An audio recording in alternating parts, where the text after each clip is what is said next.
Let's look at the basic concept behind relative speed. Relative speed as an idea is the speed of one object in relation to the other. So the concept of relative speed starts kicking in only when we are talking about two or more objects in motion. What is relative speed? Relative speed is the speed at which one object is either approaching the other or receding from another. There are two formulae to grab in this topic. The first one is the relative speed between objects that travel in the same direction. If objects travel in the same direction, the relative speed is the difference between their speeds, which is modulus of SA minus SP. If they travel in opposite direction, then the relative speed is equal to the sum of their speeds. Note these two formulae, they're going to be coming in handy to solve a lot of questions quickly. The concept of distance is equal to speed into time, or speed is equal to distance by time, holds good even in the relative speed arena. Only that instead of speed, we'll be using relative speed, and instead of distance, we'll be using relative distance. So relative speed is equal to relative distance by time, and relative distance consequently is relative speed into time. Because we bring in the term relative to signify that we're talking about distances between two objects. We're talking about the speed at which the objects are either moving towards each other or away from each other. Right? So remember these two formulae. We'll put them to use in the next question. We'll consolidate it with this example. George leaves SF at 10 a.m. in his car and travels to LA at 80 kilometers per hour. So just quickly do a schematic for it. This is SF.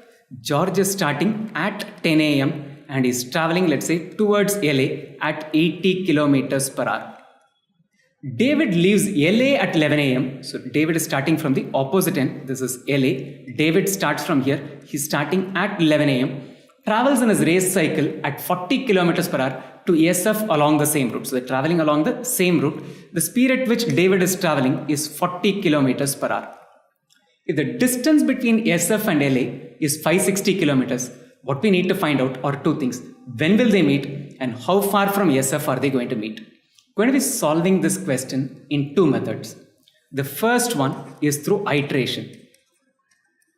The second one is using this concept of relative speed. The idea behind solving it using iteration are twofold. The first one is, as long as you get the answer right, it doesn't matter how you got it. Right? Iterative process could be sometimes the fastest way to get to the answer. So I want to drive home the point that iteration is not a bad method. The second thing is, many times we have this reservation that iteration is going to take us a lot of time. I want to break that myth. From this point forward, start timing it. Check out how long it takes for us to solve this question using iterative process. Let's get down to solving it. At 10 a.m., let's do a schematic here. This is at 10 a.m. This is SF and this is LA. George and David are at either extreme. The distance between them is going to be 560 kilometers.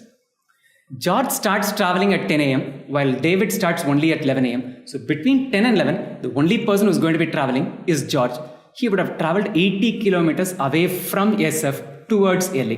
So he has covered 80. At 11 a.m., if you measure the distance between them, the overall distance was 560. George reduced the gap by 80. So distance between them is going to be equal to 480 kilometers at 11 a.m.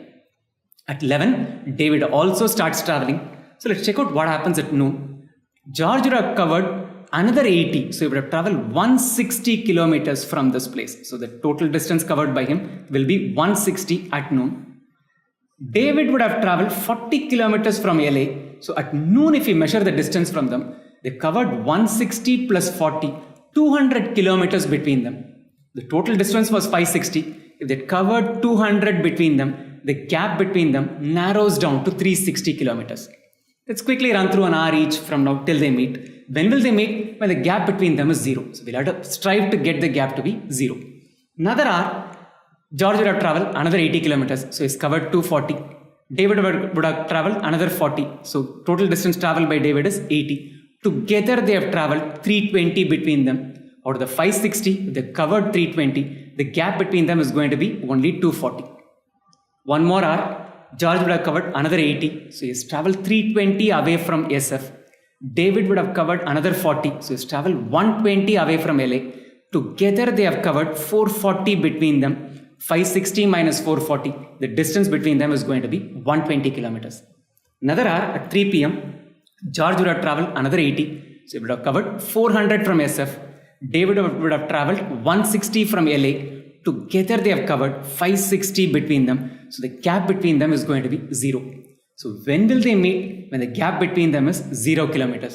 When did that happen? At 3 p.m. How far from SF? 400 kilometers from SF. So this is the gist of it. Did you time it? It would have probably been 2 minutes from the time we started this entire exercise. Now we'll just take one takeaway from this entire iteration. From the time that both of them started traveling, which is at 11 a.m., you'll quickly realize that the distance initially was 480 at 11 a.m. It has reduced to 360. So they covered 120 kilometers in an hour. Another 1 hour, they've reduced it by another 120. They covered it another 120. They covered another 120. Because George is covering 80 each hour in this direction and David is covering 40 each hour in this direction. Between them, they would reduce 120 kilometers each hour. That is the idea behind relative speed. We'll put to use that in the second method. Second method, starting point is pretty much the same. Gap between them is 560 kilometers when they started. Between 10 and 11, David does not travel. It's only George who is traveling. So George would have covered a distance of 80 kilometers in this 1 hour. Now what happens? The distance between them reduces by 80 kilometers between 10 and 11. So at 11 a.m., the gap between them is only 480 kilometers. They're traveling in opposite directions, which means the relative speed is going to be equal to sum of their speeds, which is 80 plus 40, which is equal to 120 kilometers per hour. When they cover 480 kilometers between them, they will meet. They're reducing it at the rate of 120 kilometers per hour. So how long is it going to take them? 480, which is the relative distance, divided by the relative speed 120. So 4 hours from when? From the time both started moving. They started moving together at 11 a.m. So 11 a.m. plus 4 hours, they'll be meeting at 3 p.m., which is exactly what we got using the iterative process. Quickly summarize this or recap it in a printed form. The gap between them is 480 kilometers. They're traveling in opposite direction, so the relative speed is 120 kilometers. Time taken to bridge the gap is relative distance by relative speed, which is 480 kilometers by 120 kilometers per hour. So in 4 hours, they'll be meeting. 4 hours from when? 4 hours from 11 a.m., which is equal to 3 p.m. If we'll have to compute the distance, they're meeting at 3 p.m. We'll have to find out the distance from SF. Who started from SF? George started from SF. When did he start? He started at 10 a.m. So George had been traveling for 5 hours at a speed of 80 kilometers per hour. So 400 kilometers is the distance that George would have traveled. So they're meeting at a point which is 400 kilometers away from SF. Check out the related videos and remember to subscribe to the channel. What's more, let's make scoring Q51 GMAT a reality. Sign up for the most comprehensive and affordable online GMAT quant course at gmat.visaco.com. That's again gmat.visaco.com.